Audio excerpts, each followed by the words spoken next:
crazy that I'm streaming Kane's Twitter franchise mode just because, I haven't been very consistent about it lately, but here we are. As you can see, we're simming through the offseason right now, and creative player Matt Chatelain has been traded from Montreal to Colorado. So that's a cool way to start off our stream. I was thinking about stopping for a little bit and just kind of waiting it out, but why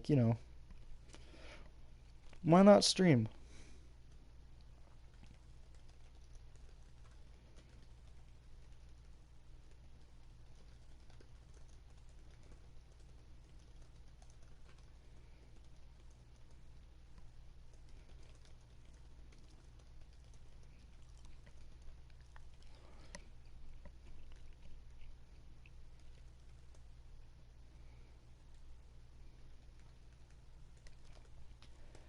Alright, the link has been tweeted.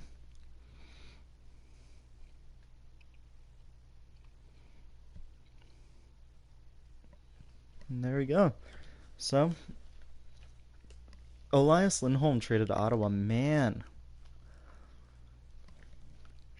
you're going to notice a few changes to the lineup this year. I'm going to let you all know one right now. I traded Canes and Cannons for Colorado's first round pick, along with like a couple other things. I think it was just like 2 fourth-round picks and a prospect that I would never sign. Um,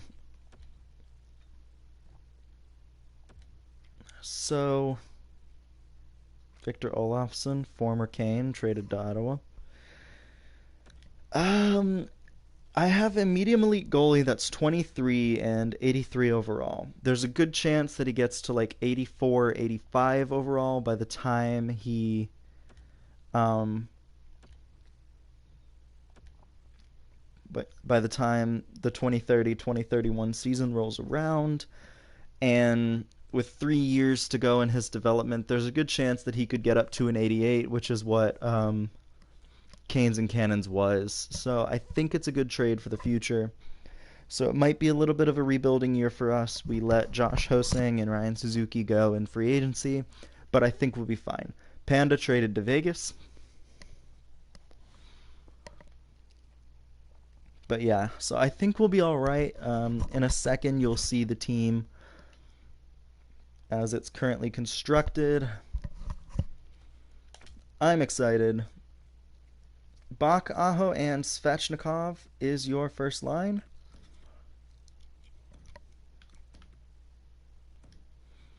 That's a hell of a third line then. Trevor, Roach, and Gertz. What if I switched that in Pirieta? Oh, it would stay the same. Okay, let's do that because he's a little better and way younger. I got my sniper. I got a playmaker. And then I have another playmaker on that line. That's perfect. So that's the second line. Third line is Gertz, Boychuk, and Bomick. Bomick is a medium elite, so I'm kind of hoping he gets to like an 83, maybe an 84 this season. Same with Boychuk. When was he picked? He was a second round pick. Bomick was a third round pick. Pirieta was a fourth round pick. Roach was actually a first round pick. So out of this lineup,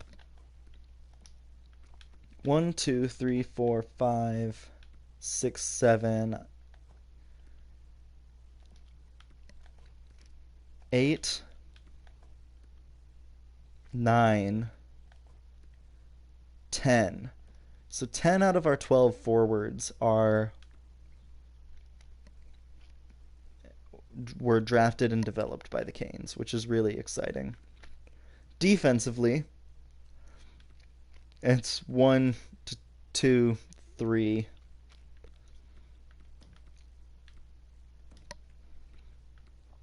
Yeah, we only have 3, 4. Okay, because McBain, yeah. No, he wasn't. So actually, 3 of our defensemen were drafted by the Canes. 2 of which, and all 3 were first round picks, actually. No, Goodrow was a. Oh, wow. That's a hell of a third round pick then. We've gotten 805 NHL games out of him. That's an excellent third round pick. What a pick. And both of our goaltenders were drafted and developed by the Canes. Oh my god, yeah, he's already an 88 overall. Canes and Cannons, I'm so sorry, but like, I had to do that, man. Jansen and Pohl down there. In Charlotte, yikes.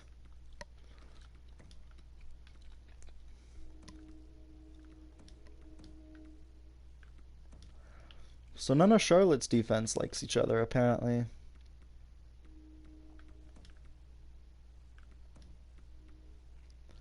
Jeez, man. Alright, well.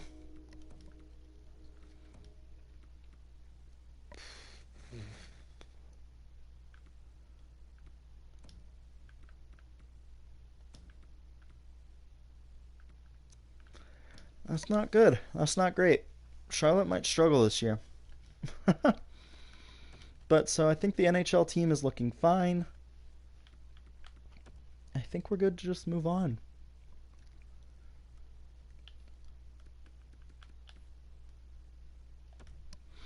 We'll sim to February 1st, and as always, I hope that everything is going well with everybody. I will be working on some content tonight. Written content, at least.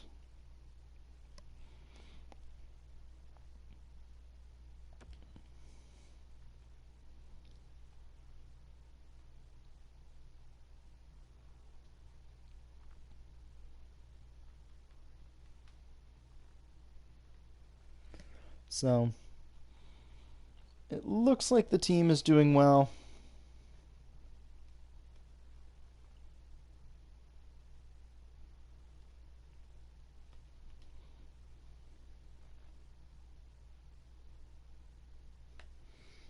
Yeah, preseason games don't really matter though, but 5-0-1 is not bad.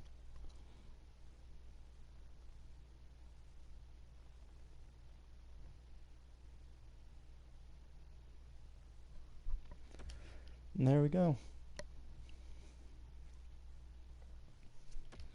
All of our scouting assignments are done, ready for the first game of the season in Vancouver, and then heading to St. Louis 2 nights later. Big 6-1 win to start the season off. That's how I like to start it. That's a great start to the season. The offense is kicking it. We do lose 6-4 to the Blues, though.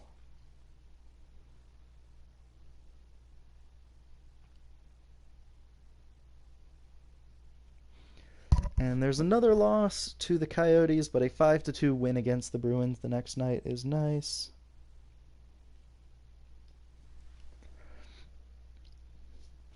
So we lost our home opener, but we beat Vancouver once again, 6-3 at home. We are now 500 at home.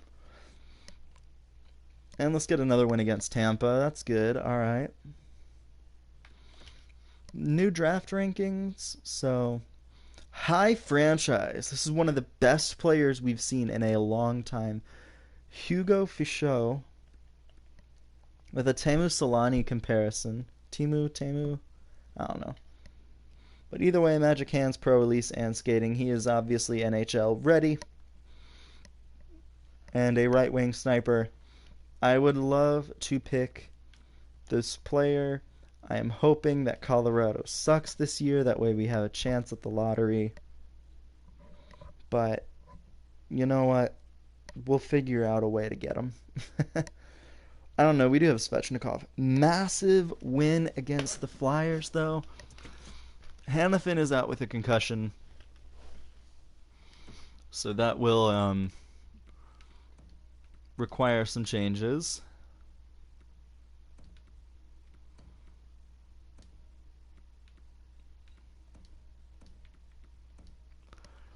And there we go. Yeah, Hanifin being out is a little unfortunate right now, but it's alright.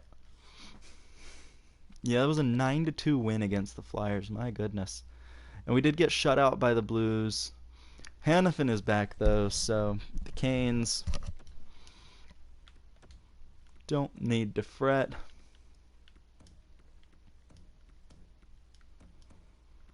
And then I just want to see, faceoffs are an 83 here as opposed to a 72. So we'll leave Boychuk in at the third line center position. Defensively, I want to switch Rousseau and McBain. and Josephson, excuse me. And then special teams on the power play. I think we're fine. We're not actually. That power play unit is kind of ass. Oh shit, wait.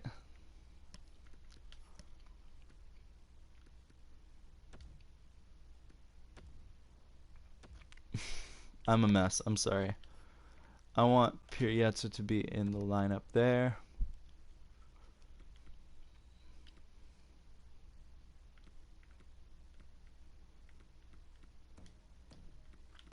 That's fine. I am going to put Boychuk at the face-offs position.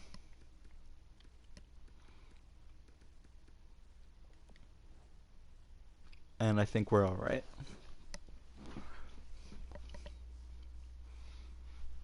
The second unit needs some help, but I think we'll be okay. I want Perietta to play and get some points.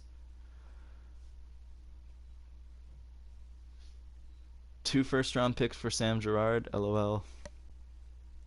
Big shootout win against the Penguins to get us back in our winning ways. We had lost 2 straight. The Oilers, we lose to the Oilers, so 7-5-0 to end the month of October is okay. We are in a wild card spot, but unfortunately it's not really good enough. And now we know that Roach is out with an injury.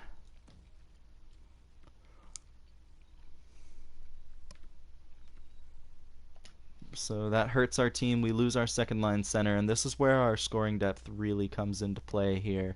We have none now that Suzuki and Hosang are out. But still staying at least somewhat competitive in the division until Roach gets back. I did not see how long he was out. But home and home against Vegas, just separated by a few days. Roach is back, thankfully.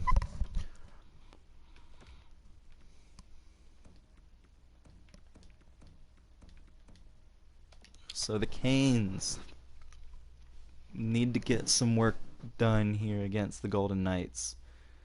Roach is once again out. Alright.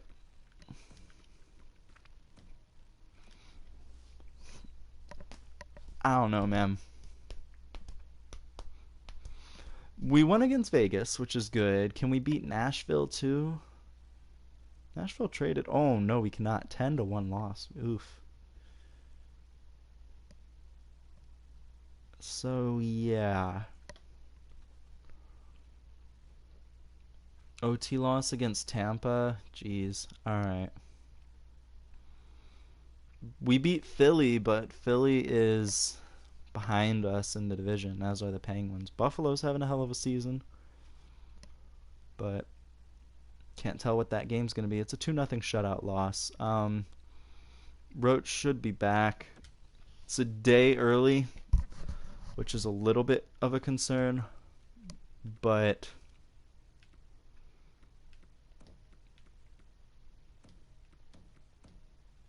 I think we're okay.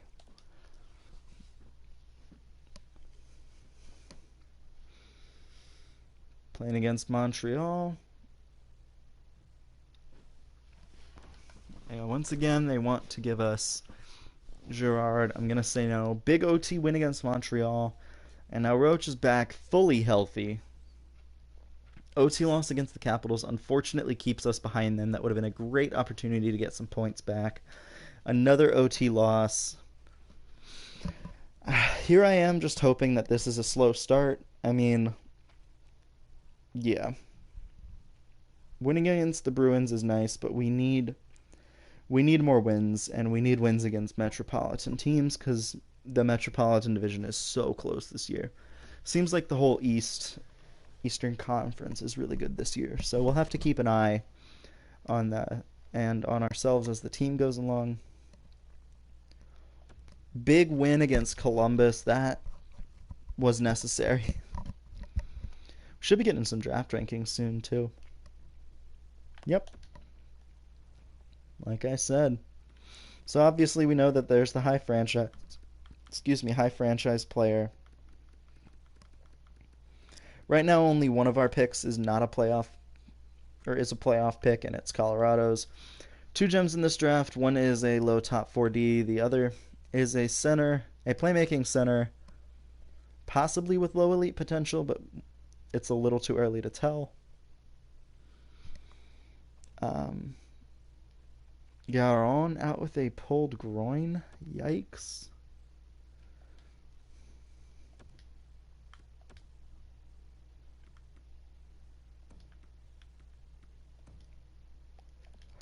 Let's just see how that works. I'm curious. 3-2 win against the Rangers is solid.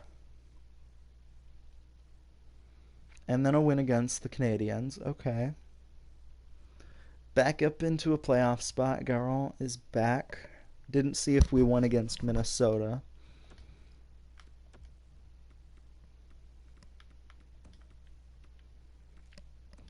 I'm just going to make that switch and see if it does anything. All right, and so we won against Minnesota too. So we are back in a playoff spot.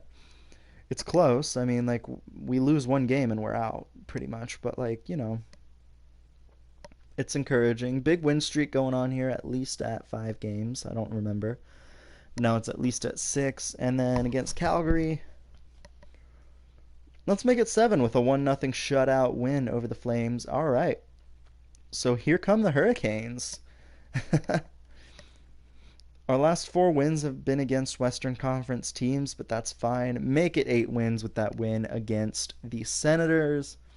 Playing against Colorado now. It is now 9 wins in a row. Against the Rangers, can we make it a straight 10? We cannot. So we lose against the Rangers, but beat the Caps the next night. Our win streak did actually hit 10 games because we had won that game against Boston. Okay. So it was a 10-game win streak and an 11-game point streak at least. So the Canes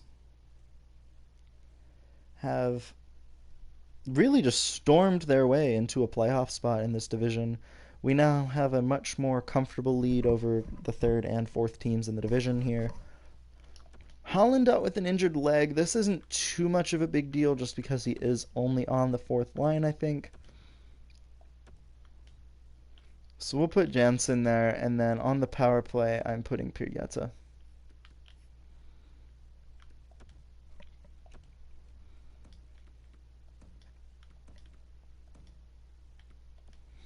So we'll just switch that up real quick. Big win against the Lightning. That's a shutout win too, 6-2, I believe.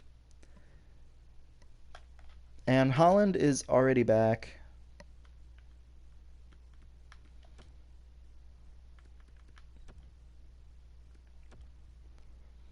So we'll just put him back in the lineup. No need to change anything else, though. All right.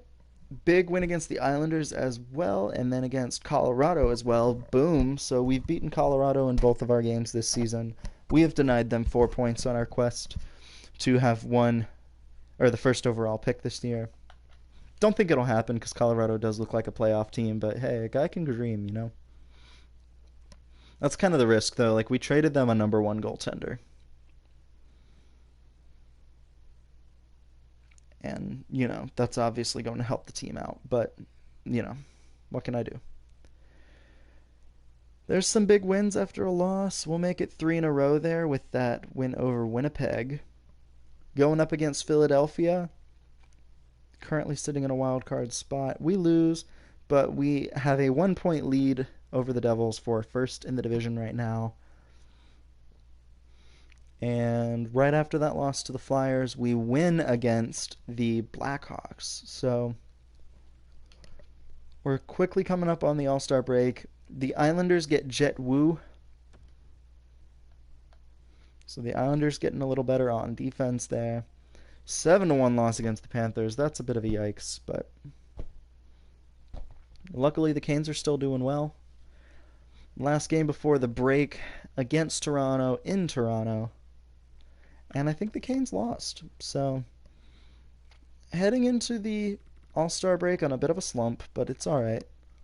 Still the 2 gems. This guy's looking more and more like a low elite,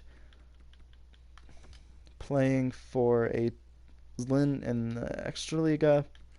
And then we have 3 possible gems, 2 of which are in the first round.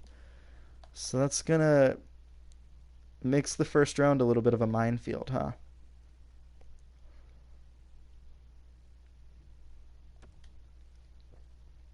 So this gives a chance for like other teams a chance to catch up to us, but we have 3 remaining games in the month of January.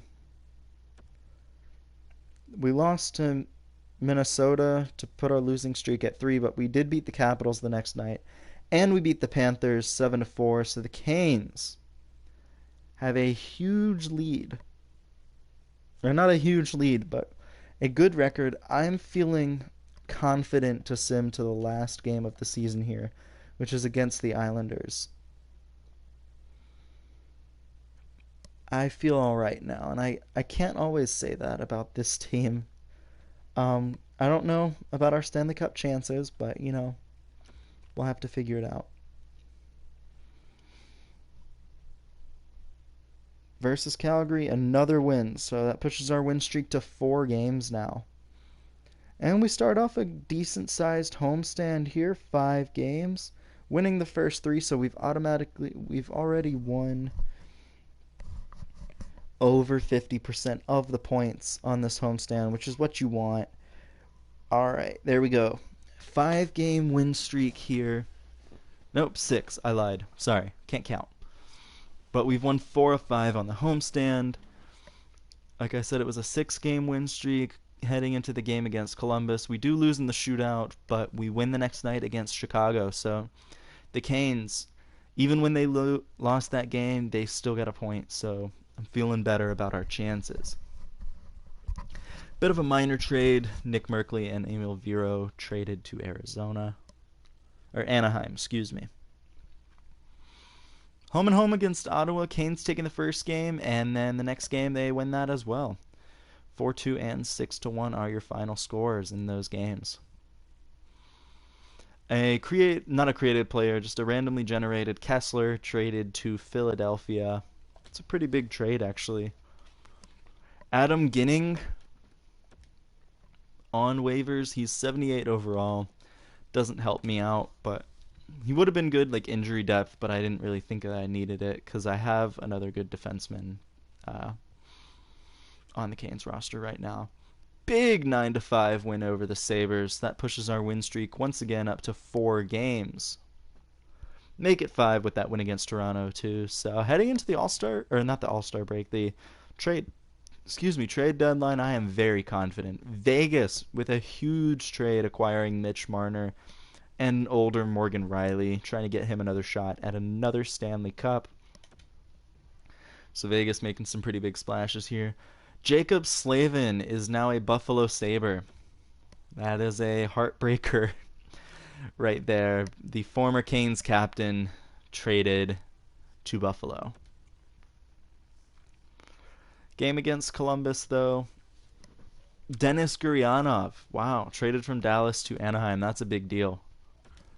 And we win against Columbus. That pushes our win streak to 6 games heading into this game against Montreal. Anders Bjork traded to New Jersey. That's a bit of a minor addition. Gonna say yes to this trade because I get a 5th and a 6th round pick in this year's draft for a prospect that I am never going to sign. So I get 2 extra shots, and I think I got rid of a 4th round pick in this year's draft, so helped my volume of picks. We lost 3 straight, but we did beat Pittsburgh. Another loss to New Jersey, and then another win against Pittsburgh. Reminder, Pittsburgh is one of the worst teams in the division, but it's always good to see you beat those teams because the Canes in real life always struggle with those teams. It's so irritating. But yep, there's your pick. It looks like both teams will be playoff teams this year. Yes. The Canes and Avalanche actually have very similar draft positions right now. There is another gem in this draft, though. It's Norm Harrison, a defenseman from Everett in the WHL. And yes, this defenseman is a low elite defenseman. Canes are losing a few more games than I would have liked them, and than I would like them to now. We've lost 3 straight. It's been a bit of a rough month of March for the Canes. Luckily, we are in a playoff spot. Josefsson out with a fractured jaw, which is not great.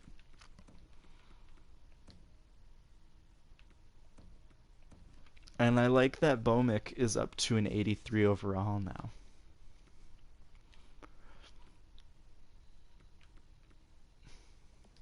Alright, so we lose one of our top 4 defensemen, but it's alright. We are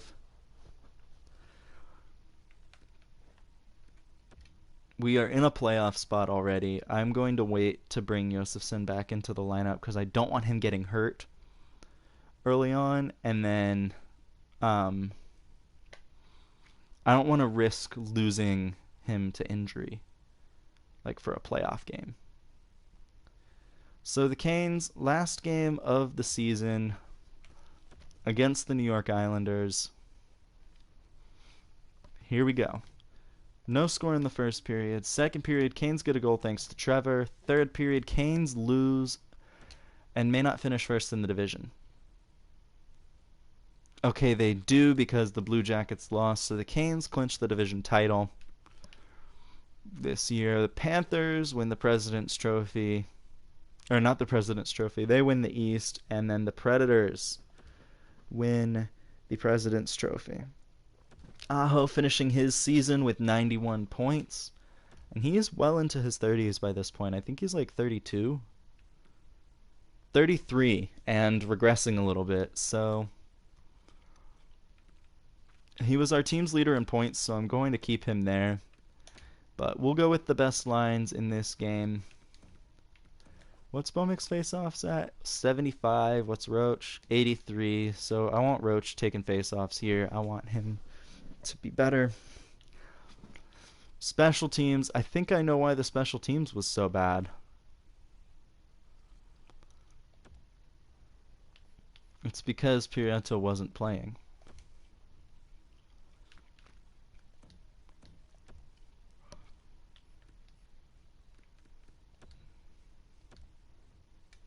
So let's do that. I think that'll fix it.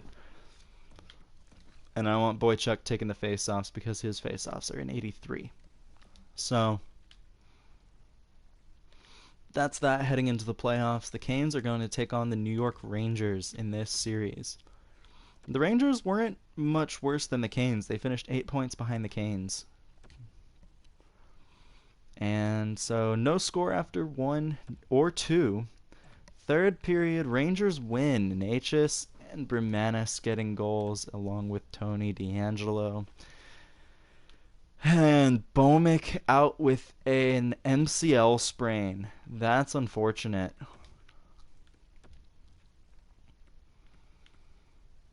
So the Canes losing one of their better forwards, or one of their better third line forwards to injury here in game 1. MCL sprain is really bad. I mean, yeah, he might be done for the season. So that's a pretty big hit. Hopefully, we can figure it out. Canes with a goal. Finally, Prieto gets the Canes' first goal of the series. Bach keeps the Canes ahead after Buchnevich ties it. And third period, Gertz wins the game in the last minute and 8 seconds to give the Hurricanes a win, and just they needed that. They needed that after getting shut out in game 1. So big bounce back win. Series is all tied up heading into New York. No score after 1. Canes and Rangers get goals. Necas with a power play goal, and Bach scoring a big goal for the Canes there. Third period, Kieran Lang wins the game for the Rangers. Canes down 2-1 in the series. Struggling to find their way offensively here. Charlotte did not make the playoffs. Injury report, what's the earliest? Oh no, Böhmick is out for the season. He is done. Yeah, so that's a little unfortunate, but that's alright. First period, Kieran Lang and Nature scoring. Bach gets another goal, and it's really just Bach scoring. I haven't seen Aho or Svechnikov appear once. Jansen scores, so that's his first career playoff goal. Third period, Canes win. Gertz, the only other damn player who's doing anything this series, scores, and the Canes once again bouncing back after a loss and tie the series up. Game 5, we need a win. You can't go into New York down 3-2. Canes with the first goal. It's Holland, the fourth line the power play getting it done, but Holland on the power play. Lindblom ties it for the Rangers with a power play goal of his own. Third period, it's tied with Holland scoring again. I'm not taking him off the power play. Screw it. Look at that play. Rangers and Hurricanes heading to overtime in Game 5.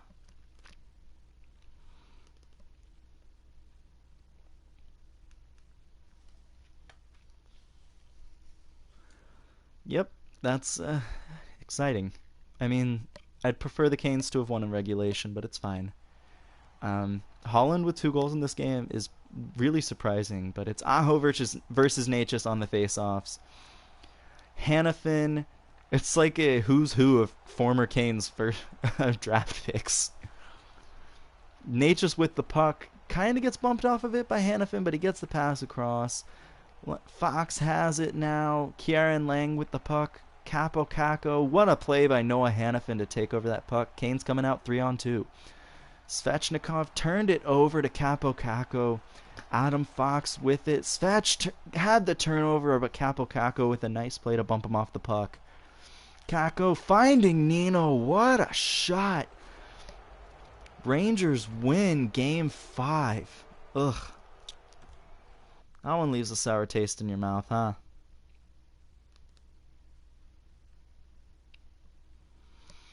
So the Canes lose Game 5 and now need 2 wins in this series. 2 straight wins.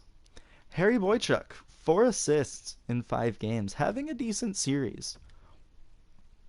But unfortunately, I need more.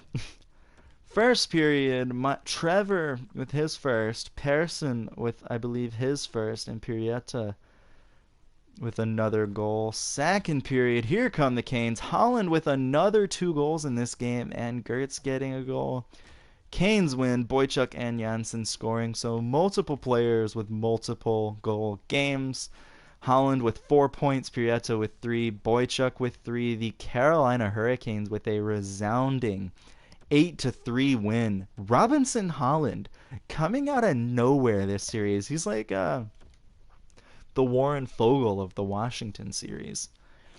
There you go. Trevor scoring in the first period to give the Canes a 1-0 lead in Game 7.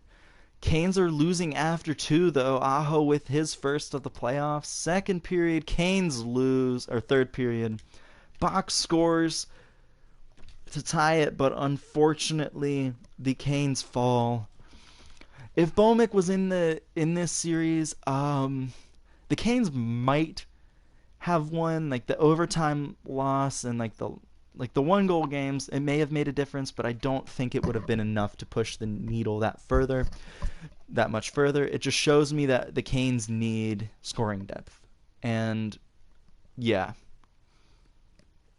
So I'm going to need to have to find it somewhere. We're still scouting Norm Harrison and Raimo Heinonen. So, but Heinonen is another gem, and he is another defenseman. So, hopefully by June we will know. Buffalo winning a Stanley Cup, Lehigh Valley winning the Calder. And the draft lottery. Dallas winning first overall. It was funny, I actually considered trading Canes and Cannons to Anaheim, but I decided not to. So Dallas, unless they want to trade that pick, will be drafting Hugo Fichot. Since I have Svechnikov, I don't know if I want to trade for this pick, but I kind of do at the same time.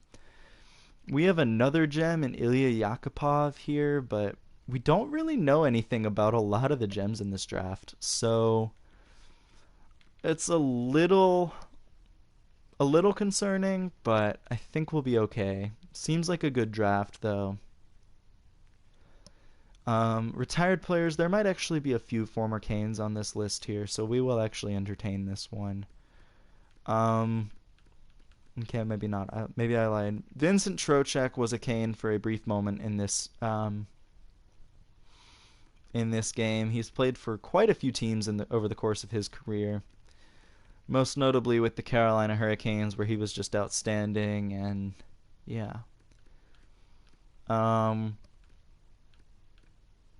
thought there would be more former Canes on this list. Like, I thought I'd see... Well, Chase Prisky wasn't really a former Cane, but he was a Canes prospect in real life. Hellebuyck and Peter Mrazek retiring. Mrazek was a free agent. And once again, none of my coaches retired, which is both a good and bad thing. I decided to keep my head coach for this year. I may consider making a change, but I'm not sure. Awards for this year, it was a Minnesota versus Buffalo series. Will Looper winning the Art Ross and Hart. And we traded away a Vezina winner. So Canes and Cannons won the Vezina, his first year away from the team, and the William M. Jennings. So, yeah. Wade winning the Selke. That's his third straight Selke and fourth in 5 years. Will Looper won the Ted Lindsay, and Patrick won the Rocket Richard. I don't think the Canes goaltending was that bad, so, like, you know, it's not something I'm going to be, like, mad about. First overall, Dallas does not want to trade this pick, so I'm not going to be able to trade it. Let's just see how he is out of the draft. 82 overall out of the draft. Man. Alright, so pick number 24. We already know that there's a few busts in this draft, and really doesn't look like there's anything great available right now, so I may... Actually, I'm going to pick off the board here. I'm going to pick Jay Bloom because I have decent defensive prospects, but I feel like he's the best player with the best overall. And then look at that, pick 25. So the Canes with back-to-back first-round picks. I don't know. Our scouts don't like that guy. We really don't know anything about these players.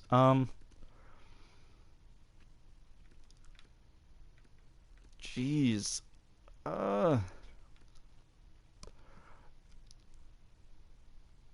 There's a lot of defensemen available. I'm going to pick Akeem Hilpert here.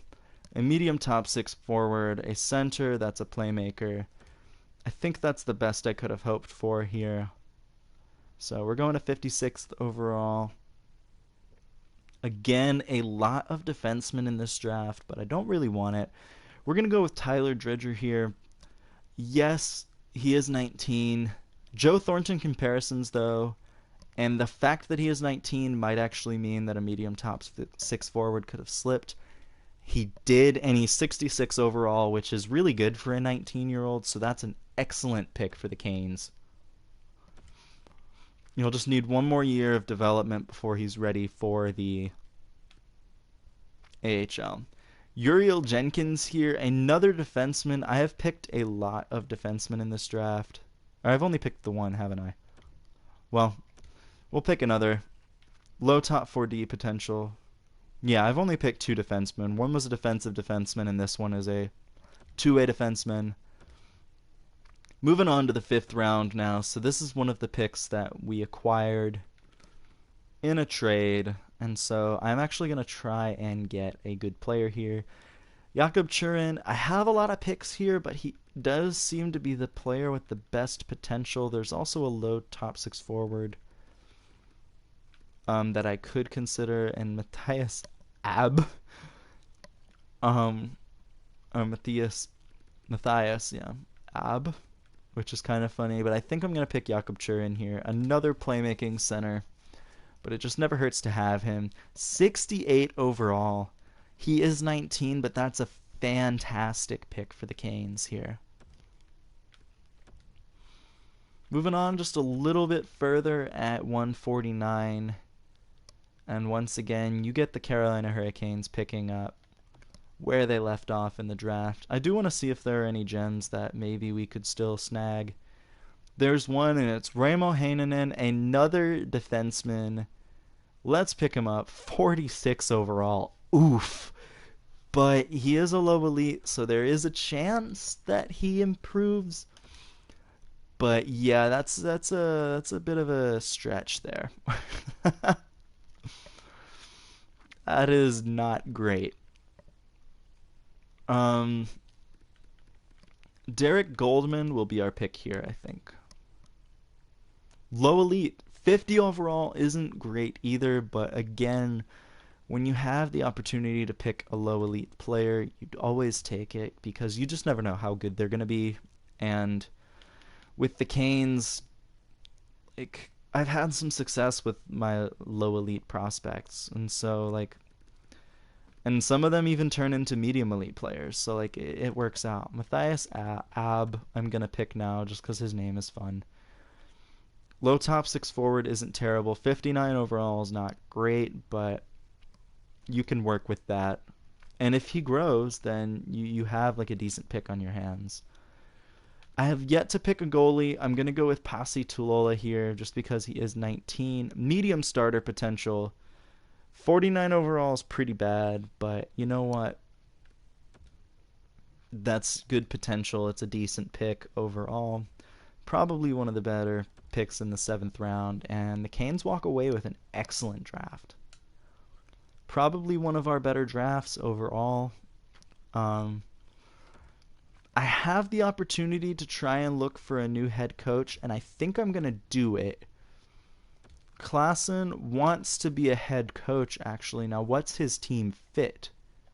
You can't look. So, you know what? We'll sign him to be our head coach and just see what happens. This guy also wants to be a head coach. I'm going to say no to signing him then. And then go and just give this guy another year as our goalie coach, or another couple years as our goalie coach. So we'll see what happens. I think this head coach, his time had kind of come and passed with this team. We weren't really successful under him. The team didn't really like him. They weren't really a good fit for him. And so I think we can do better. Plenty of scouts looking for new contracts this year.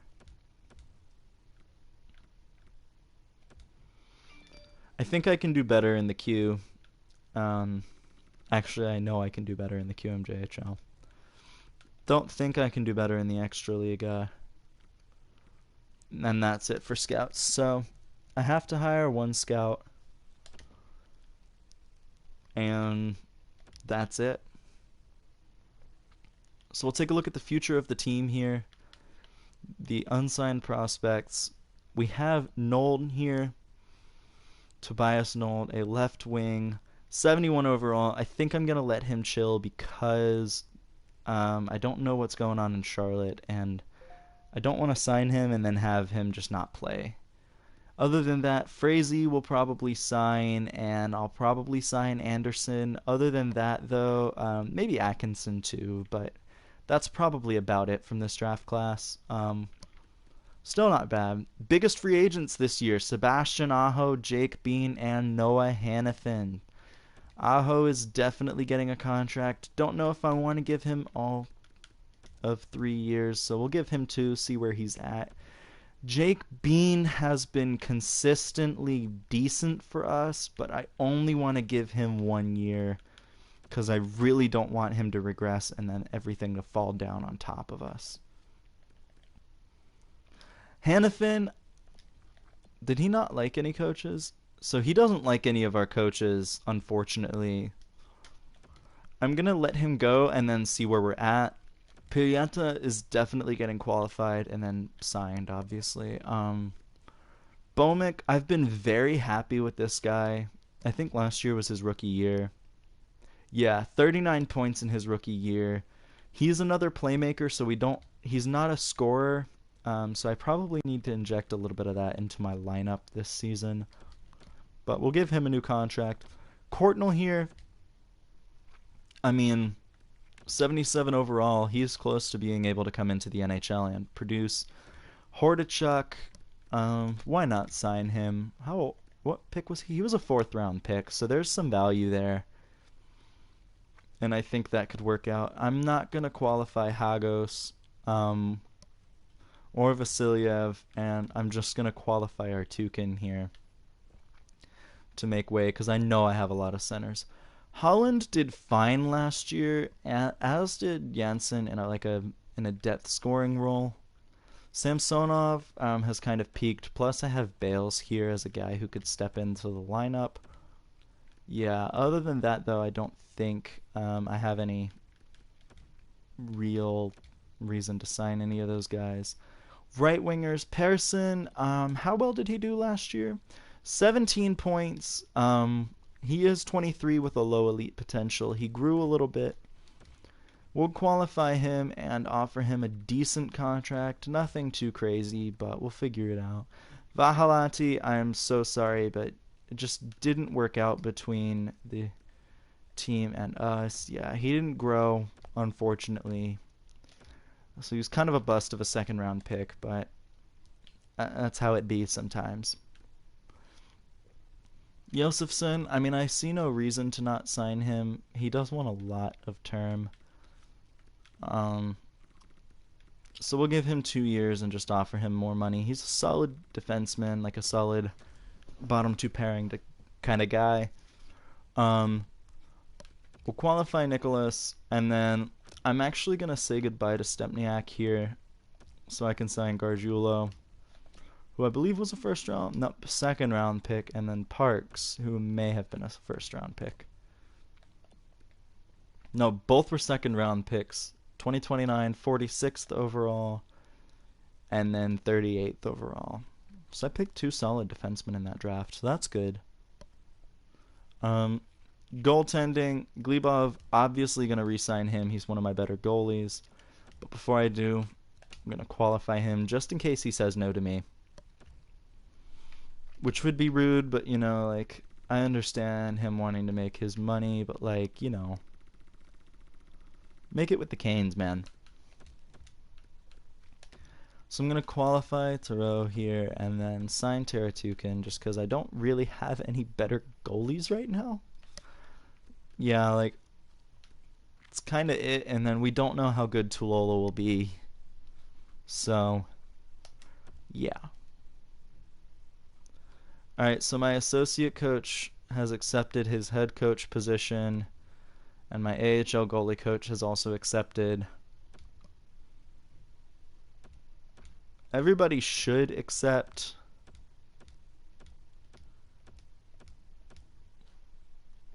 Okay, everybody did. So the coaching staff, this guy, I thought he was promoted as my head coach.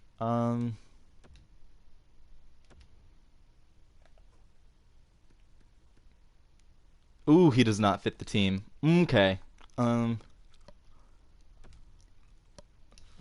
So he is now my associate coach. I thought he would be at least worth inquiring about.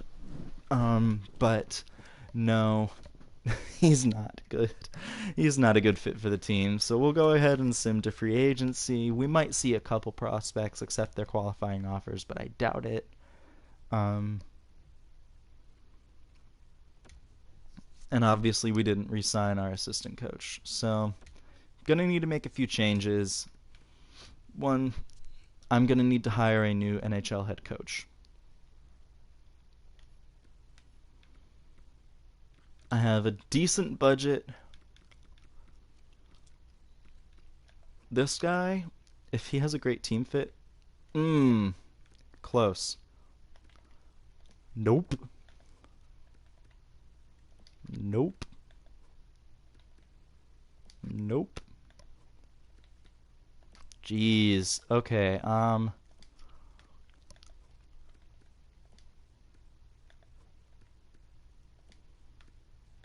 Wow.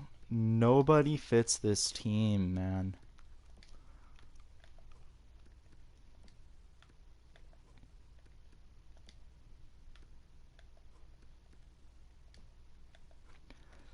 Really good fit for both Michael and Svechnikov, but unfortunately, he's not a really good fit for any of my other top players, especially not Trevor.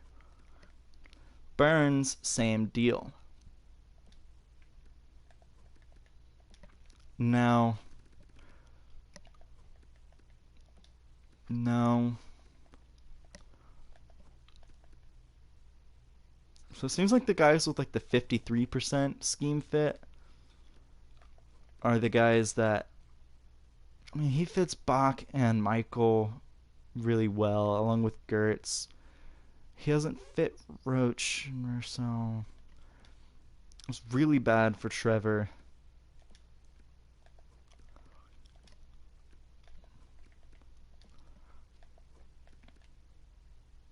Other scouts with I mean,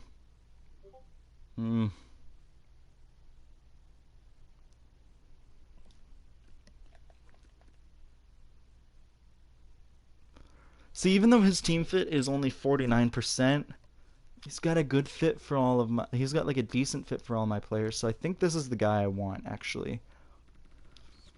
And in order to ensure that he signs with us, I'm offering him more money than I probably should so that he will be my head coach.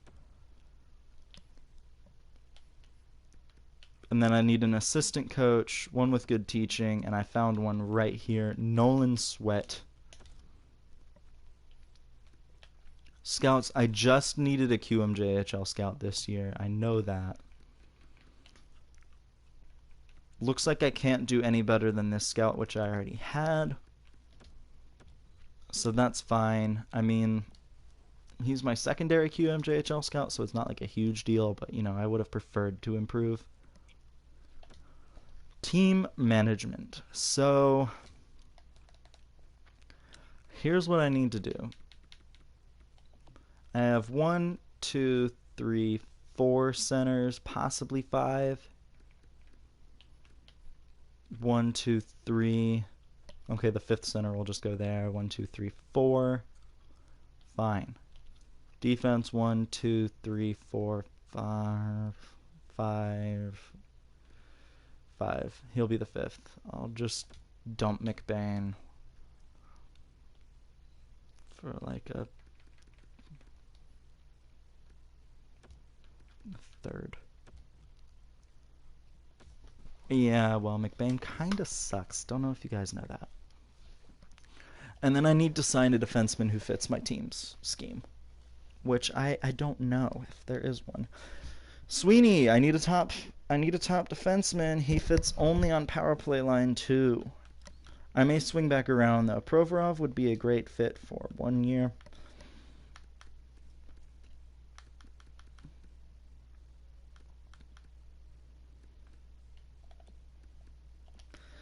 You know what?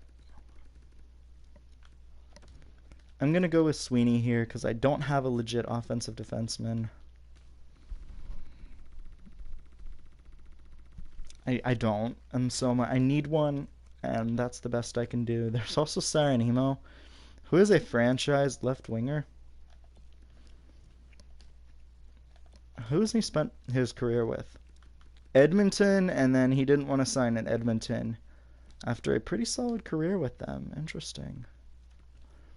So we'll go to two-way now just to see if there are any prospects available that are decent, and it doesn't really look like it. That's usually the case with prospects, is there's usually not a whole lot of good ones, and yeah, I think that's it. So I'm going to advance, and hopefully the coaches say yes. If not, I'm just going to cry.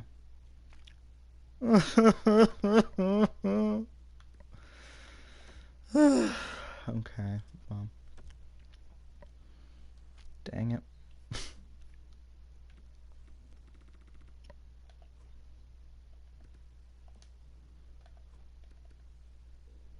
Again, I need a coach who fits like the middle of my lineup well. Malhotra doesn't fit.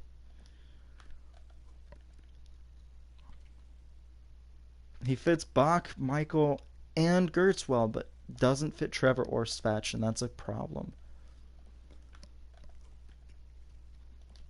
No. decent fit for Bach and Boychuk and Garol. Doesn't love Svetch or Svetch and Trevor don't love that. But I think he's my best option at this point, so I'm going to have to offer this guy a contract.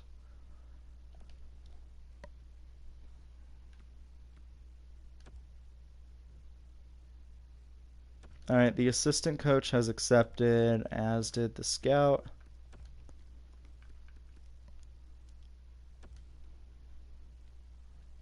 That makes my staff chemistry a lot better on the NHL side of things, though.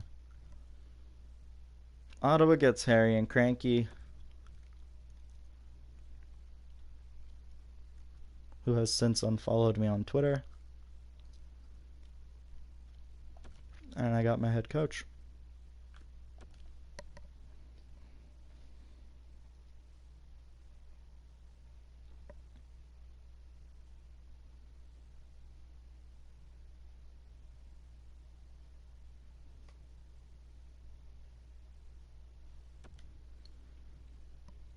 And yeah, just a couple minor trades.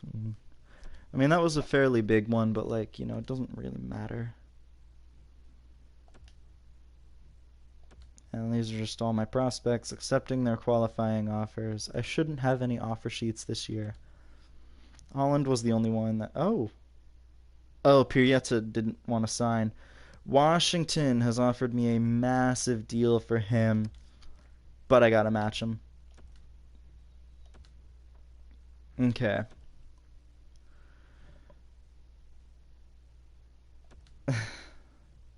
Ottawa is loading up. Look at that. Adding Jesse Puljujarvi, too. Joel Farabee. Jeez.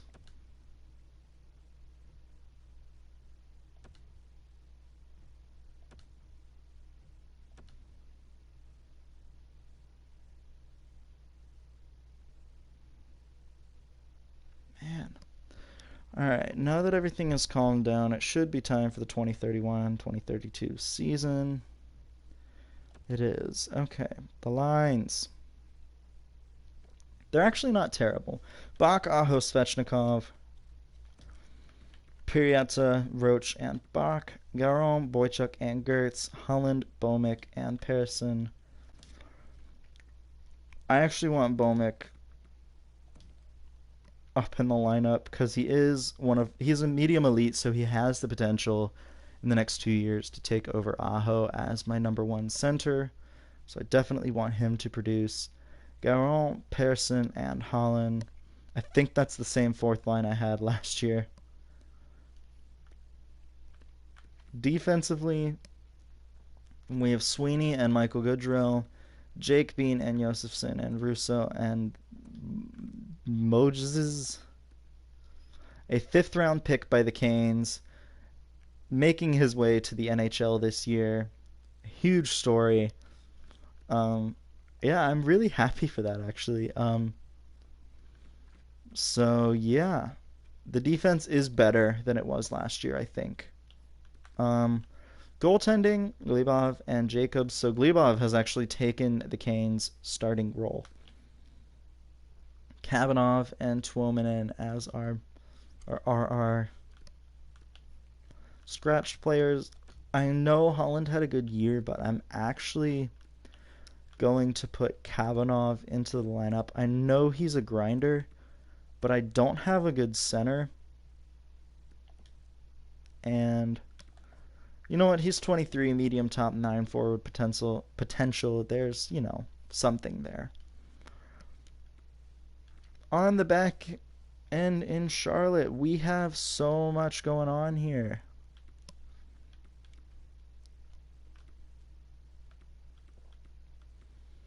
It's a solid team. Really, we're missing a little bit of depth on the fourth line, but that's fine. Still, the defense is not great, but we'll do well. I think goaltending is okay. I have no scratched players, and as long as the special teams are alright.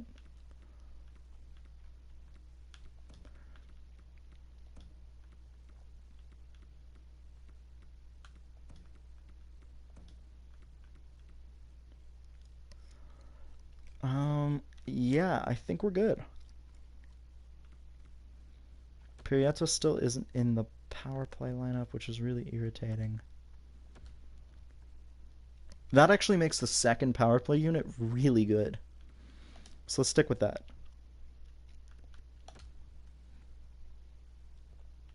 Alright, obviously, new coach, there may be a little rust, but I think this is one of the better teams we've assembled.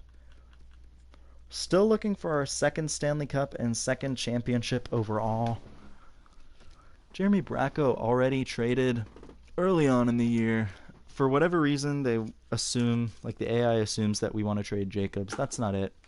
I like rolling with two goalies that are phenomenal. That way, like if we put in our backup goalie, it's not always going to be a loss. So I think we'll be fine. I think this will be a really good season. And who knows, you know, we might actually see some exciting stuff.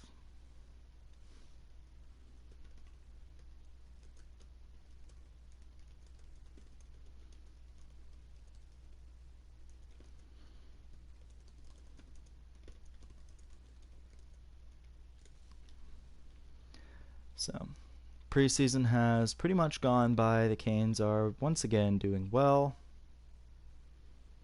But you know what?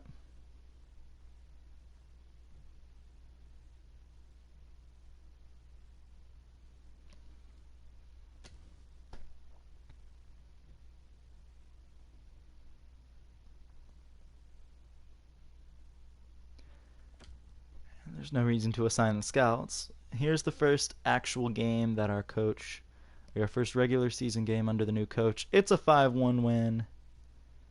Hell yeah.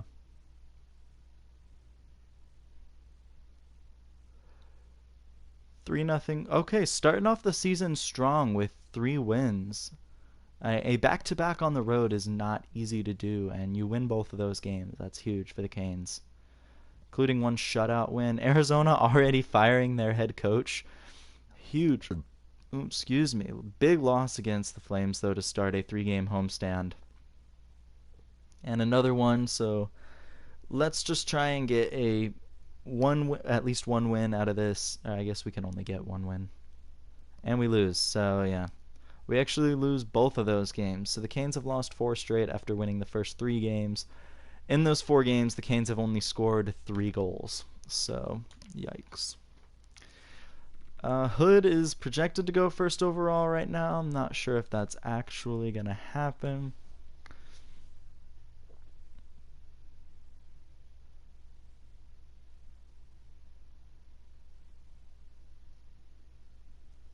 So, yeah. Another shutout loss, so clearly the offense is not as good as we thought it was. 6-2 loss. Ugh. A 4-0 win, so at least we get a win now. We had lost 6 straight up until that point. Hopefully this game against Arizona is a win as well. It's a shootout win. It was a little closer than I'd like it to be, but it's a win. The Canes get a much needed win in the lineup, and you know what? Let's make it 3 in a row. Okay, back to normal. Hopefully we can end above 500. We cannot. Another loss. I think that's 3 or 4 of our losses this month were shutouts. I think 4 actually. So that is not good. Aho out with a sprained ankle. We're going to go with best lines here and just kind of see what happens. It seems like when we went best lines last year, the team just started winning. 4-0 win against the Boston Bruins is huge. And another good draft year. Sebastian Aho's back, so let's just go best lines once again. See what happens. See if the Canes can get something going. And another win against Philly, so we are above 500. Somehow first in the division. The division must be terrible this year. Holy crap, we must be bad. But yeah.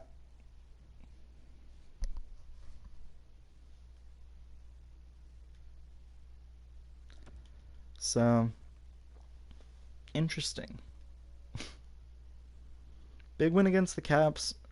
Unfortunately, 3 points separate the Canes from being out of a playoff spot. Injured elbow for Sebastian Aho keeps him out for about a week and a half, maybe almost 2 weeks.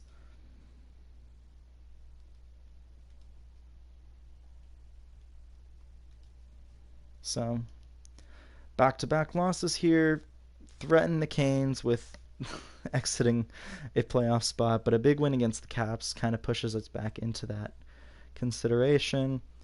Canes need a big win here against Columbus, and they get it, and then losing the shootout to the Islanders the next night. Aho is back in the lineup now. A little earlier than I'd like for him to be, but I think we'll be okay. And the Canes lose to the Buffalo Sabres and then go back to play them at the end of November. So, just waiting. Russo out with a sore knee, so the Canes lose one of their defenders to a sore knee. Overtime loss. Canes are still in a playoff spot, though. Going against the Sabres. Or not the Sabres, the Bruins. And then the Predators the night after. The Canes lose both of those games and are now sitting at 500. So, yeah, not great. Couple Metropolitan games this month to keep an eye on. One against Columbus and then the other against Philly, and then a New Year's Day game against the Devils.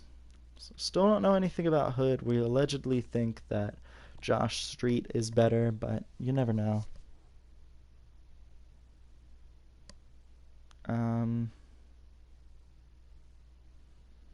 Canes need a win against Toronto here, even though they're one of the better teams. Russo is back. Is he the player that's like, single-handedly saving this damn team? They're actually putting Bomick on the first line. Interesting.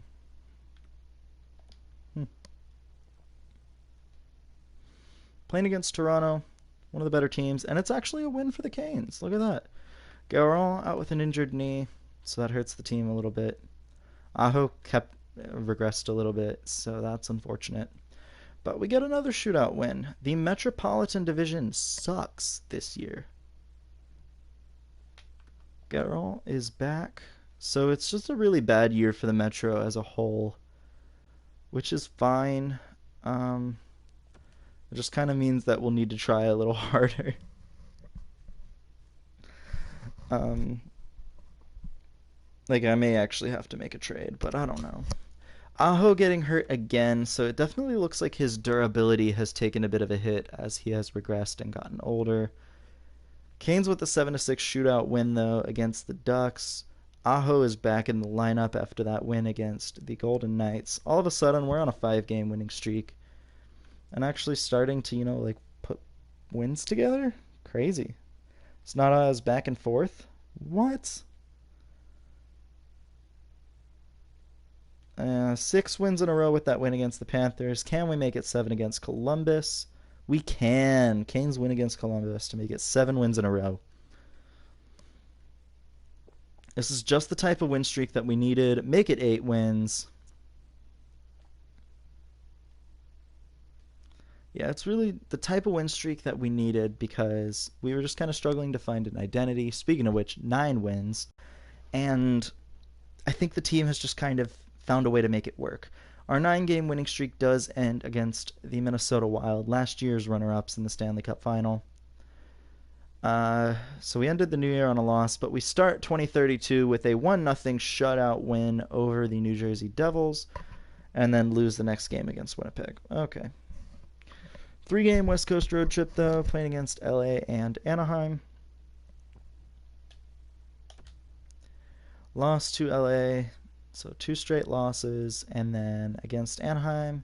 We end the road trip on a win, though, against Anaheim, so that's a big win for the Canes, one we desperately needed at this time, because the Metro is just too good. The Caps are one of the worst teams in the division, and the Canes pick up a big win. Here's another one in Washington. Canes lose, and then the next night they win. Okay, so we split that. We've won 3 of our last 4 after losing 3 of 4.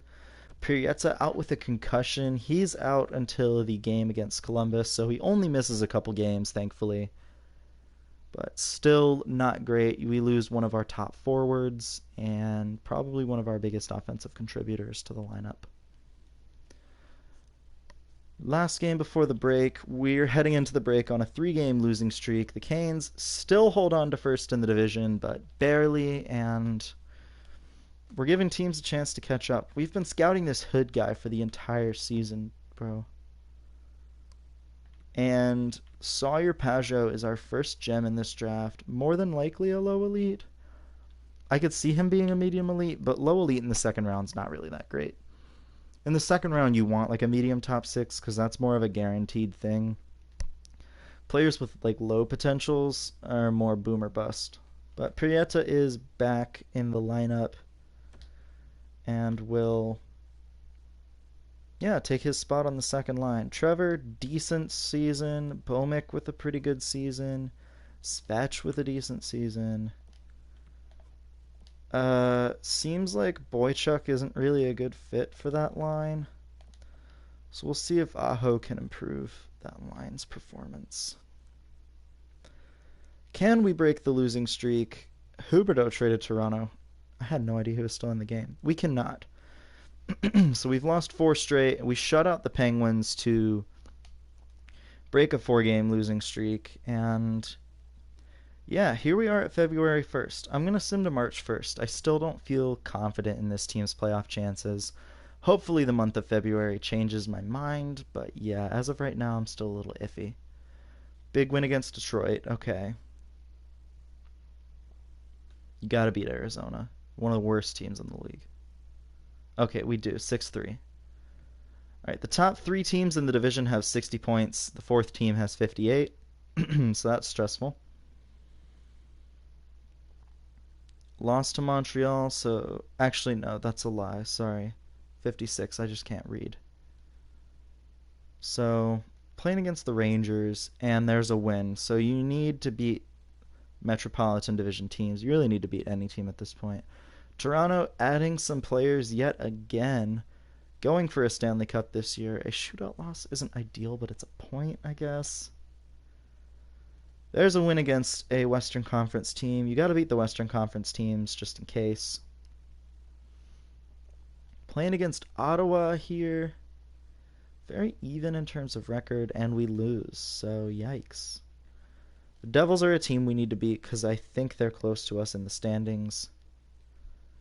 Michael McLeod traded to Nashville. So Nashville wasn't happy about that 4-2 loss. Probably doesn't move the needle all that much further. Hanifin traded to Nashville, though. That's a pretty big trade. Philly gets worse. Holland out with a mild concussion. New Jersey.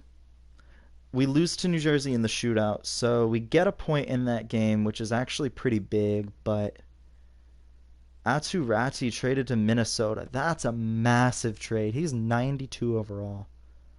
Losing to the Rangers is unfortunate. It's like the worst team in this division isn't actually that bad. Like the Caps, they're the worst team in this division, but they're not doing that bad. Jack Eichel traded to Toronto. My goodness. Another OT loss. I'd like to see some of those converted to wins. Gotta beat the Caps, or the Penguins and the Islanders here. No excuse to lose 2 straight Metro games. Okay, Bean out with a strained hamstring. Yikes. Russo out with a sore foot, so that's back-to-back games with injuries, and at least we beat the Islanders to stay in a playoff spot. But man, oh man, this season's been bad for injuries. Minor trade there. Trade deadline's upon us. I don't want to make any trades yet, because if we miss out on the playoffs, I think I'm okay with it. Multiple players are back, though, which is good news. 4-2 win against Detroit. Okay. And then a win against Boston. So we're in a playoff spot. I feel a little better. I still don't feel great, but I think we're good enough to sim to the last game of the season. Russo's back now, so we have, I think, okay, well, we had a healthy roster. Um, beating the Lightning's good. Okay, we beat the Penguins to keep them at last. Um, okay. Russo's back a little earlier than I would have liked, and we lost both of those games actually. New draft rankings. Do we finally know about Hood? We do, and our scouts actually project him as the first overall pick. So he will be your first overall pick in this year's draft. Sawyer Pageau, again, he is a playmaking center. I have a lot of those, so I probably won't draft this guy. But we'll see. We'll see what happens. Lost to Tampa, makes it 3 straight losses. Pearson out with a sore knee. That's just a fourth line loss. Big win against the Panthers, and then a big loss to the Devils. I think I saw that we were third in the division. Shootout loss. Yes. Oh god, it's close. Oh god. Okay. Okay. Whew.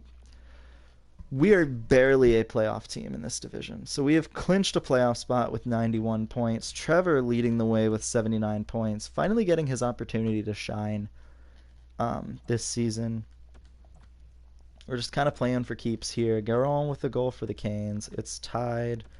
Thanks to the Number Sports fan. Canes win in the shootout thanks to Sweeney, the offensive defenseman. Canes get the extra point. Unfortunately, it doesn't really matter, all things considered. And yeah, we're moving on. So it's going to be Canes versus Blue Jackets in this series. We'll take a look at the team's leaders in points. So obviously Trevor with 79 points led the way.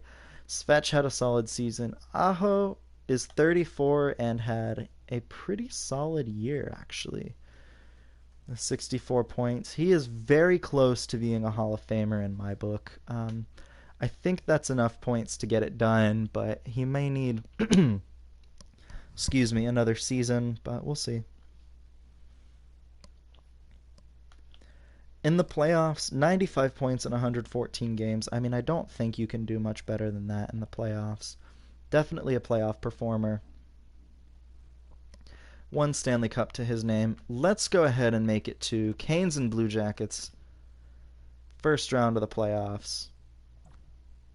First period, Trevor gets a goal, but unfortunately the Blue Jackets are leading. Canes tie it. Boychuk and Trevor tie the game.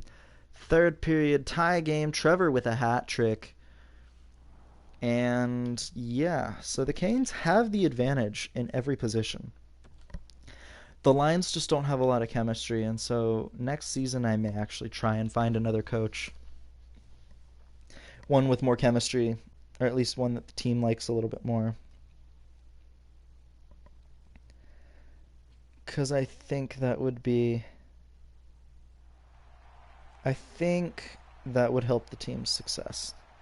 But anyways, it's Bomick on the faceoff, wins it back to Sweeney. Sweeney gets it to Trevor, and Michael Goodrow starts the breakoff, getting it to Bomick. Trevor, shot, blocked on the way through. Svechnikov, back shot, save. So, Trevor is looking for goal number 4 this overtime. So again, it's Bomick versus Dubois on the faceoff. And Bomick loses it on the tie-up. Jesper Bratt with it. Verdino with the puck now. Verdino enters the offensive zone, makes 2 quick dekes, and a great save by Glebov there. The Carolina Hurricane goaltender.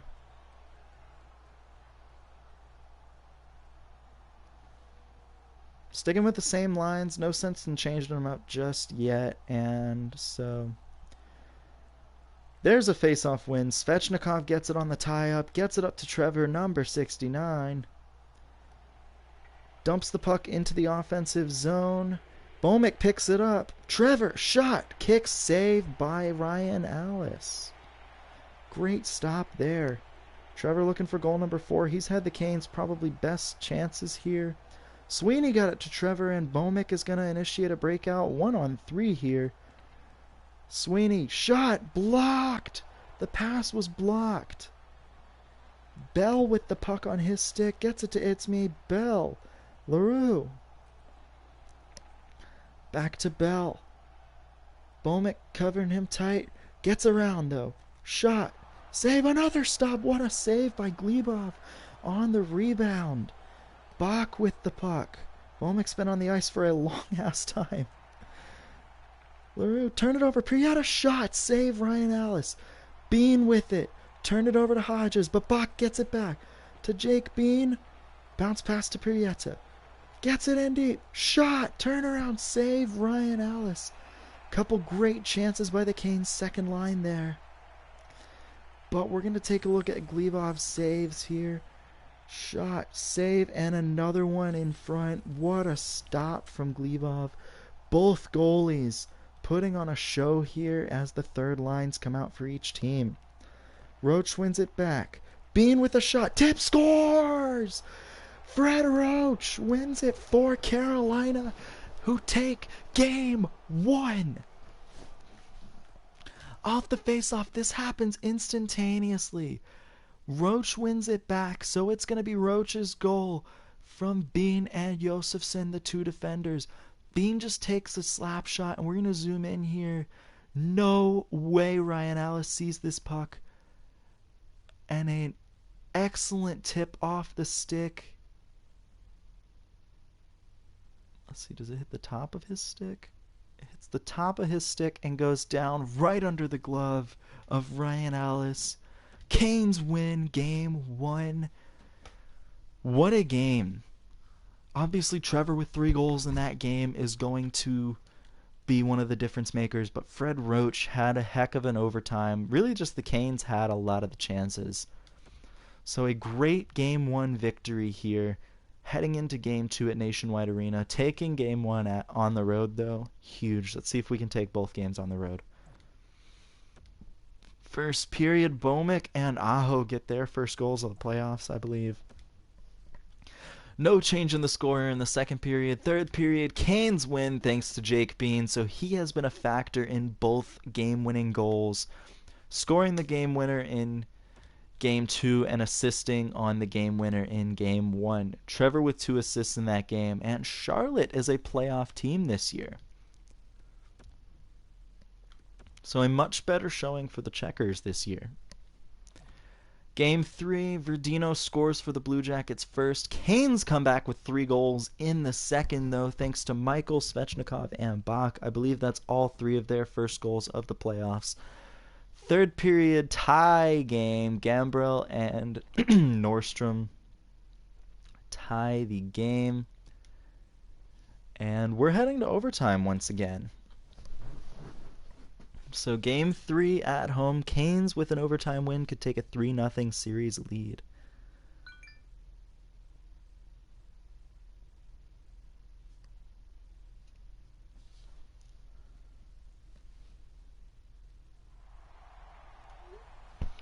So, Dubois versus Bhowmick on the face-off. Bhowmick wins it back to Sweeney, and Sweeney's going to try and get things started. Svechnikov with it to Bhowmick, back to Goodrow. Shot blocked on the way through by Jesper Bratt. Dubois with the puck on his stick, enters the offensive zone, makes a move. Verdino with it now. He's scored in this game. Sweeney gets the puck started in the offensive zone. He's going to initiate the breakout and get it to Trevor. Trevor with the puck, gets it back to Sweeney. Shot, save Ryan Ellis. Good shot. What a hit. Andrei Svechnikov with a massive hit. Dubois tried to get the puck across. Goodrow was having none of that. Svech with the puck on his stick. Gets around the defender. He's got a wide open lane. Blocked by, I believe, Zach Werenski. Dubois with the puck on his stick. Werenski with the puck. Shot, missed the net. What a chance. Goes wide. Bean to Pieta. Second line out for the Canes. Jake Bean with it now. Pieta 2-on-2, 3-on-2. Svechnikov. Pieta scores. What an example of puck moving there. The Canes take game 3. What a dynamic offense this team has. It's going to be Pieta's goal from Svechnikov and Bean. Bean gets it to Pieta, starts the playoff. Svechnikov crosses it over. As soon as he gets around Werenski, who's kind of flat-footed here. Both Werenski and Hodges are flat-footed.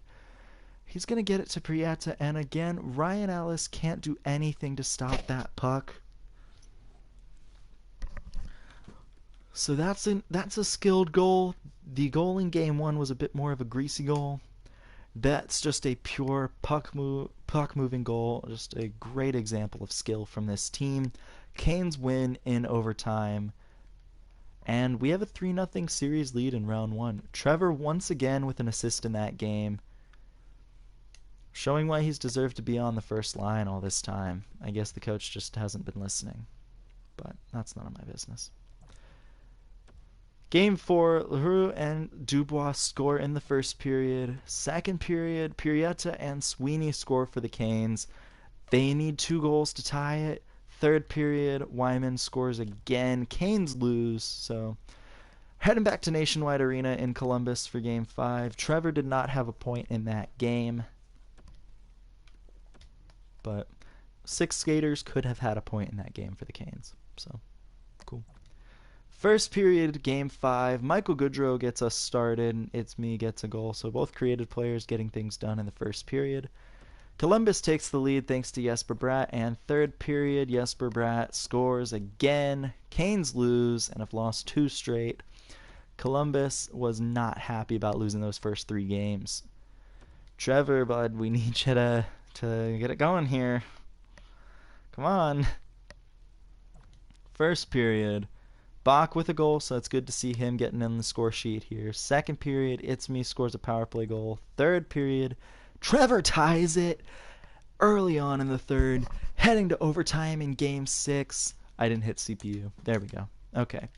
So the Canes tie Game 6 early on in the third. We're heading to overtime.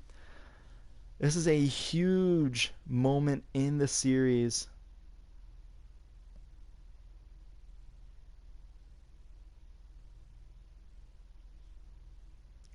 A huge opportunity for the Canes in this series. Bomek on the faceoff against Dubois, as it has been all series. Bell gets the faceoff off the win from Dubois and dumps it in. Michael Goodrow with it, gets around the defender in his skating. He's just going to take it into the offensive zone himself and turn it over. Okay. Bell gets it to Verdino, and we're going to reset in the neutral zone. Bratt got bumped off the puck there by Trevor. Svechnikov with it to Sweeney. Svech had all of the space to make a play there, but all right. Svech gets laid out by a Columbus player, and Werenski and Dubois entering the offensive zone. Great defense by Michael Goodrow. Trevor with it, and Sweeney gets it. Bomek with the puck now. Dominic Bach has it at the circle. Shot scored! Canes win! I think that's Trevor. No, that might be Michael Goodrow. Let's see. What a surprising shot on the one-timer. Either way, it's going to be Bomek getting an assist. Dominic Bach. What a pass. What vision. So it's Michael Goodrow scoring the OT winner here from Bach and Bomek. What a shot from Goodrow. Look at this shot. Right along the ice. Kind of surprises Ryan Ellis. I think he was expecting a shot up high there. And Michael Goodrow putting it right along the ice has sent the Carolina Hurricanes to the second round.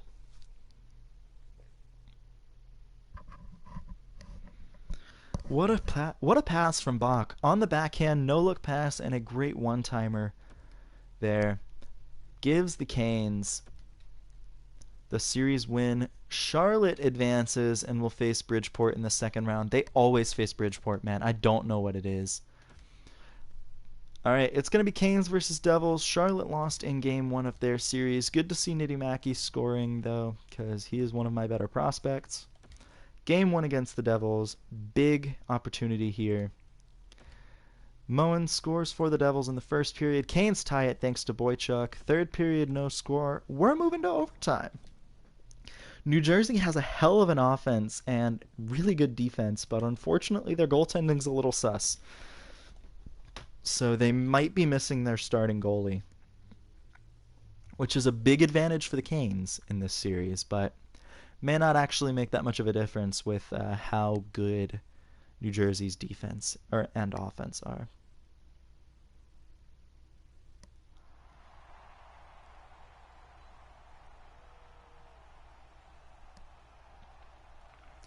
So, Canes lose the face-off, and Sweeney with the puck now, pauses at center ice, gets it to Trevor. Trevor turns it over to Jack Hughes. Hughes gets it to Gordon. Gordon pauses at the blue line and dumps the puck in. Sweeney's going to get there first. Sweeney loses the puck battle, and Glebov has to make a save. Ooh, that would have been dangerous there.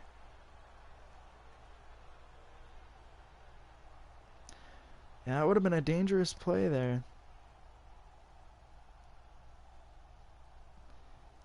But Bhowmik wins the faceoff back to Sweeney. Michael Goodrow back to Sweeney to Goodrow. All right, Svechnikov's going to start the breakout. Enters the offensive zone. Pauses at the circles. Goodrow with the puck. Gets it shot. What a save. Palmer, Meg Palmer with the puck. I feel like she always ends up in New Jersey. Interesting. Sweeney with a nice defensive play, but he turns it right over to Meg. Number sports fan to Nico Hischier. I couldn't see that player. And New Jersey with a bit of a gaff at the blue line. And the Canes, oh, what a hit. Grossman with the puck now. Sweeney with a nice defensive play. Hughes with the puck now behind the net. Shot, save. Hughes gets crunched. Shot, another save, and another big hit from the Canes, who were just laying the body here against New Jersey's smaller team. What a stop there on Trevor Michaels by the New Jersey goaltender. I can't see who that is. Hischier, Wright, and Knighty out against the Canes' second line. Canes lose the faceoff. Shot, another save from Glebov. Not the best chance, but good to see your goalie make a save on a shot that's, you know, like pretty easy to handle. Boychuk on the faceoff against Shane Wright. And this New Jersey lineup has a lot of like high first round picks. Grossman with the puck. Back to Shane Wright. Wright is going to take the puck and get it to Knighty. Shane Wright shot in close. Glebov tried to get it. Josefson gets it. Pirietta with the puck. He's got a man on him. Shot. Save McShorsey the jerk. Man, a former Carolina Hurricane. You know what? We've traded. He won the Vezina. We've traded 2 Vezina winners. Huh. Weird how that works. Losing the faceoff again. The Canes have to win a faceoff, man. Moen with the puck. I mean, I guess New Jersey's offense is better. What a turnover. Dominic Bach gets the puck. Jake Bean gets it to Pirietta. Canes with an offensive opportunity. Another shot. Another easy save. McShorsey the jerk. It must be their backup goalie that's hurt. I think he's like a decent goalie in this game. Gertz out on the ice with Roach and Garol. So the Canes have a chance, and they lose the faceoff. Cracknell gets it to Moen. Moen with the puck on his stick gets it to Cracknell. Grossman with it to Motzko. Grossman, Motzko, shot, save, score. That's Moen. That's his second goal of the game. The Canes just couldn't get any offensive opportunities against the Devils here, and they lost. It seemed inevitable at that point. Like, the Canes just couldn't get anything going. The only 2 shots I think they had in overtime were Pirietta shooting it from a terrible angle both times. So we're going to need a much better Game 2 performance if we want to succeed. And here we go. First period, Game 2. Canes with 2 goals, so Gertz and Svechnikov scoring for the Canes. Gertz and Bach scoring, so Gertz on hat trick alert. Third period, Canes lose. Marr scoring for the Devils. It's a better offensive performance from the Canes, but unfortunately not a better defensive performance. All right, Game 3. Hopefully we get the best of both worlds in this game.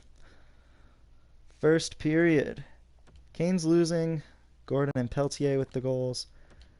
Aho with the goal, so the Canes aren't dead yet. Third period, it's a tie game. Michael Goodrow scoring a clutch goal. And Defensively, it's a little more even now. So I wonder if New Jersey had maybe an injury, like a minor injury on defense, like one of their third pairing guys is out, or maybe like one of their top four defensemen is out. Like that would be huge for the Canes, I think. So, like obviously, I'm not hoping for a player to get injured, but it is just a simulation. So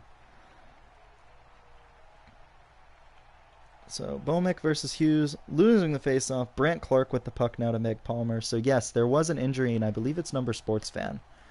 So that would be huge for the Canes. Trevor with the puck on his stick. Shot. Ooh, glove saved by McShorzy the jerk, but that was a close one there. Hughes gets around the Canes defender looking for the hit, but a great block by Sweeney. Svechnikov turns the puck over. Shot. Save. And there's a penalty coming up here. Michael Goodrow was tripped. Trevor with the puck to Svechnikov. Back to Trevor. Trevor's going to get it to Sweeney. Back to Trevor. Bomick. Svechnikov's stick was lifted. Trevor behind the net. Looking to wheel and deal. Bach had it, and unfortunately the Canes can't get any shots, but 2 penalties were taken there. Jack Hughes is one of them. It's a 5-on-3 for the Canes for 2 minutes. So there's Hughes taking a penalty there. And I guess another player took a penalty there. I'm not sure what the deal was, but the Canes have a 5-on-3. A huge opportunity for us. Aho on the faceoff, blocked clear by Garon. What a play. Aho gets it to Bean. Shooting all alone, and McShorzy the jerk with a great stop. What a play. We look to be more of a grinder team. Like we have a lot of grinders that take penalties, unfortunately. Aho back on the faceoff against Moen. Motzko with the puck, gets the puck out of the zone. Man, if we don't win this game, that chance by Bean is going to be bad. Aho enters the offensive zone, gets it to Boychuk. Shot, scores! What a shot! Boychuk wins it for the Canes. They take game 3. Let's take a look at this. It's going to be Boychuk from Aho and Bach. Aho enters the offensive zone. Nice hesitation. Gets it to Boychuk, and this shot should never go in. He just floats a wrist shot. The goalie sees it all the way. That's just a bad goal from McShorzy the jerk. The Canes win 3-2 in overtime thanks to a power play goal from Boychuk. So funny that a Boychuk actually scores a playoff goal for the Canes, huh? Nashville beat LA 10-1 in their last playoff game up at the top. My gosh. All right. Game 4, the Canes have a bit of life in this series now. Every game has been decided by 1 goal, so it's a close series. Boychuk with another big goal for the Canes. Second period, Trevor with a goal, but Canes are down. Canes tie it thanks to Trevor. This team does not know when to quit. It looks like Number Sports Fan is back in the lineup for this game. Hopefully the Canes can get some sustained offensive pressure and maybe draw another penalty like they did last time. That kind of seems to be the strategy in overtime, is to get a power play and, make the most of it. Obviously, it gives you your best odds in real life, and in this game, it just seems to be even more magnified. Bomick versus Hughes on the face-off. Huge experience for some of the younger players on this mostly veteran-heavy team from the Canes. Meg with the puck. Ooh, brief turnover. Number Sports Fan scores. The Canes left him all alone in front. That was the quickest overtime I think we've had. Meg, drew 2 defenders, I think, and Number Sports Fan was just left all alone. It was just a bad defensive decision by some of the Canes there, and unfortunately, we're down 3-1 in the series. I can't take any more consolation in the fact that every game has been decided by 1 goal. We need 3 wins. Boychuk with a big goal in the first period. Canes get another goal from Sweeney on the power play. That's what I'm talking about. A shutout win. You shut down the Devils and win. You need 2 more of those, but it's a start. It's a start, and it was the first game in this series to not be decided by 1 goal. Still a low-scoring game, though. No score in the first period. Second period, Trevor and Piazza with the goals. Third period, Canes win. Fred Roach with a goal. It took New Jersey a long time to score a goal, over almost 6 periods of hockey to score. The Canes have forced Game 7 after losing in Game 4. So here we go, Game 7, first period. Roach gets a power play goal for the Canes to tie things up after Gordon takes an early lead for the Devils. Second period, Canes leading thanks to a Svechnikov power play goal.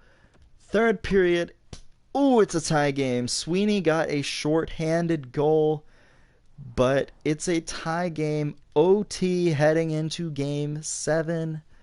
Or OT Game 7. A winner moves on to the Eastern Conference Finals. This series has had 4 overtime games now. So we've lost 2 of them. We won 1. And then there's this one. So every game... Okay, so 5 of the 7 games in this series will have been decided by 1 goal, one way or the other. Meg with the puck. Great play by Bomick to try and force a turnover. Kind of disrupts the offense there. Great play by... Oh my god. Svechnikov always turns the puck over, bro. Every time the AI will turn the puck over if Svechnikov gets it off of a takeaway. He will always give the puck away. Svech gets a turnover, though, and gives it to Trevor. So Trevor with it to Bomick. Trevor scores!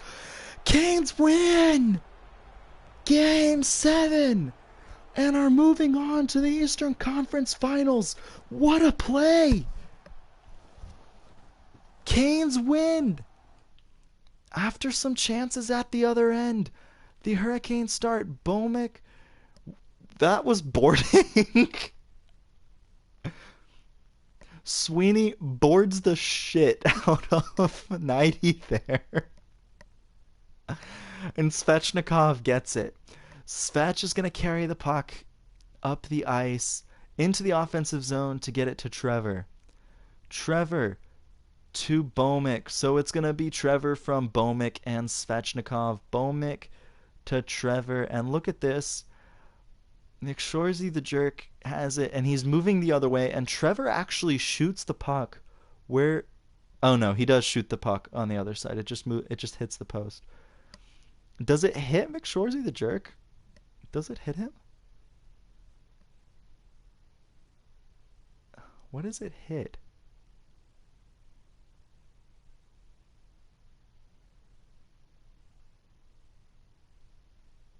I'm trying to look. It hits his stick. It hits the knob of his stick. It hits the crossbar and goes bar down for the win. So the Canes, with a huge win in Game 7. I think that's probably the most hype I've gotten for a goal call here, because I was not expecting to win after the start of this series. The Canes just were not looking good. They got that Game 3 win, but after we lost Game 4, I just wasn't expecting it. Winning 3 games straight is huge.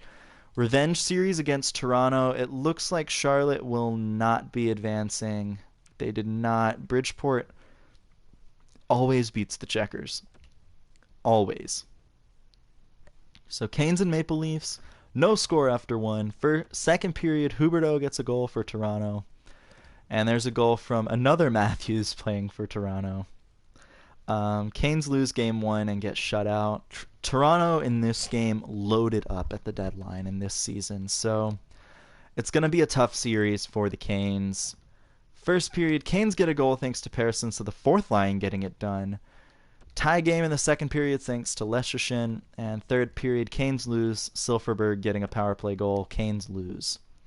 So again, going down 2-0 in the series, heading into Game 3 at home. Draft rankings, it's not going to really matter. We're going to be picking from 28th to 31st in this draft. Still only the one gem, Sawyer Pageau. And game 3. Got to get a win here. Got to get some momentum. First period, Aho with a shorty cuts the lead in half. Second period, Trevor and Svechnikov keep the lead at 1 goal for Toronto. Third period, Toronto wins, Eichel and Matthews scoring. This team is just unfair. But anyways, the Canes need to avoid the sweep in game 4. It hasn't been as close of a series. First period, Toronto leading. Second period, Garon gets a power play goal.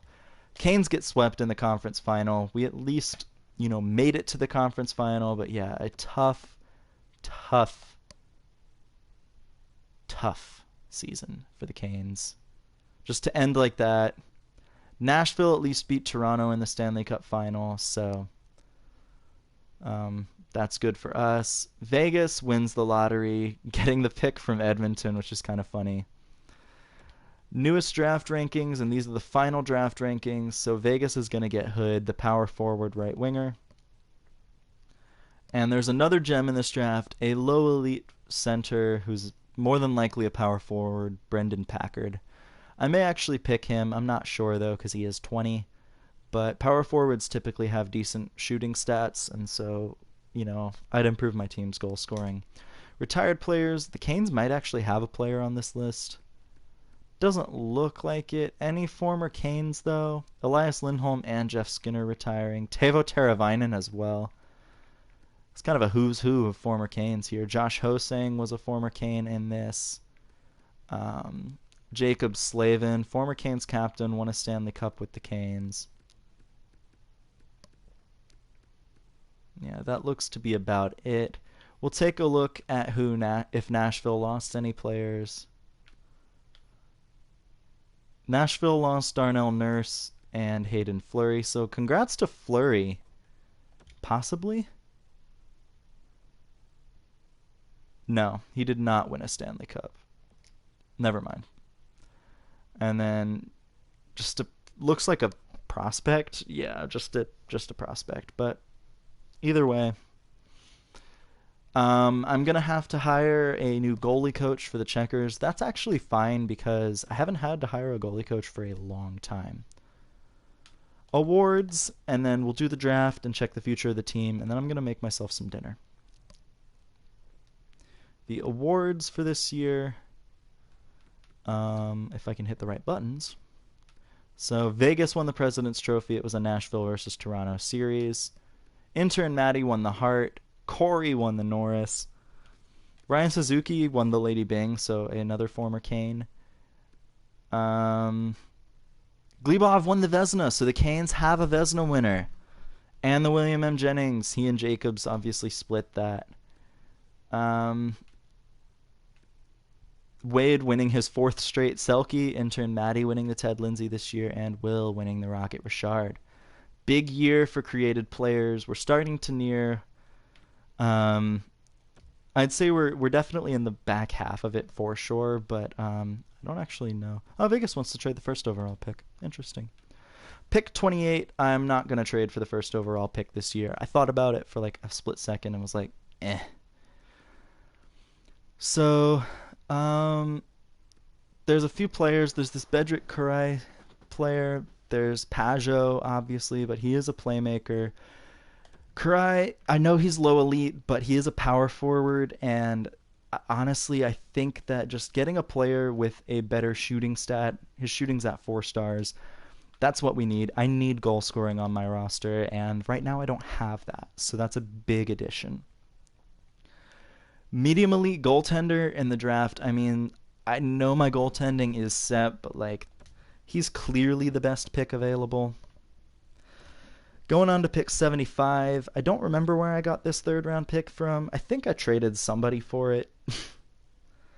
It seems like this Davian player is the best player available for my team.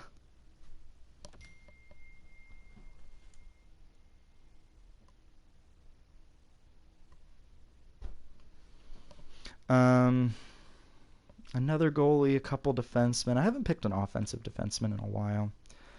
Um, I'm actually going to wait here. I'll be right back. I'm going to use the bathroom.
I was kind of hoping that Colorado would make their pick, but moving on to pick 152. So again, I don't have a fourth round pick in this draft because of the Canes and Cannons trade, but honestly, that's okay. All right, now let's take a look at what the best players available are. There's a couple low top six forwards. There's really nothing else that stands out. Both of these players are 19, which is fine.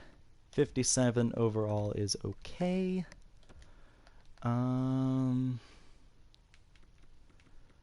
Yeah. Honestly, I think we'll just pick Colby Barnaby. 53 overall is worse. There was a medium elite player just picked. That sucks. Was he a goalie? Oh, he was a goalie. Okay, I'm less mad about that. Geez. Other than that, I don't know. Let's go pick Brian Neal. He's 20, low top 60. That's a terrible pick. We'll just sim the rest of the draft. Doesn't look like there was anything better than that picked. So the Canes move on. It's a decent draft. I mean, it's not the best draft I've ever had. I honestly think last draft was way better. But my NHL goalie coach is the only one with an expiring contract. Again, I might consider hiring a new coach, but that's a maybe. I have a few scouts with expiring contracts this year. My top OHL scout is expiring along with my top QMJHL scout. Wasn't that many. There's another WHL scout.